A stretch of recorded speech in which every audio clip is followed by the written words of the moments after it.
fakti që zoti Rama gjatë gjithë kësaj kohe ka operuar duke dhënë shumë çka për këdo.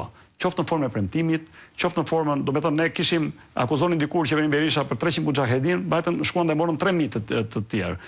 Dhe dëgjuat ju ndonjë reagim siç u bë më parë, morën afganët.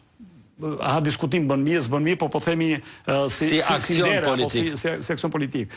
Çështja e Melonit me kampin e refugjatëve, pavarësisht se ajo bllokuan nga gjykatat italiane, spati shkoi zoti Rama në Rom dhe dha 3 mesazhe, nuk e di këtu nuk dolën aq qartë, domethënë paktën mediat shqiptare nuk u komentuan, që vendet e tjera mund të përbënin dhe skandal.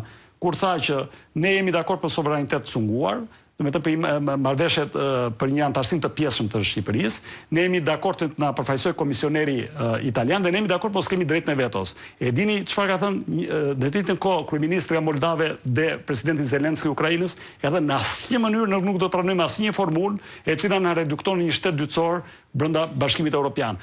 Kush e autorizoi zotin Rama? Sa do mandat të ketë ai, edhe 140 deputet po të kishte. Kush e autorizoi? Padyshim që s'e ka autorizuar njëri, po çfarë ka shtyr kryeministri që të bëjë një kërkesë të kësaj natyre kaq të deformuar? Është fare thjesht për mendimin tim çfarë ka shtyr.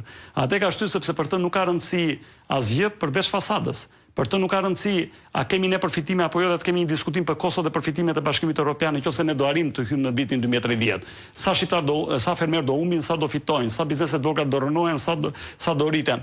Agrikori kompani kontrollonte 23% në Kroaci dhe falimentoi pas hyrjes Bashkimit Evropian. Për të nuk ka rëndësi ky debat, për të ka rëndësi që ai të hyjë dhe të thotë që pas Ismail Qemalit unë jam shqiptari i dytë i cili kontribuova në një diçka që i qytetrova këtë popull primitiv që më ka rënë për hisa të qeverisë gjatë këtyre viteve.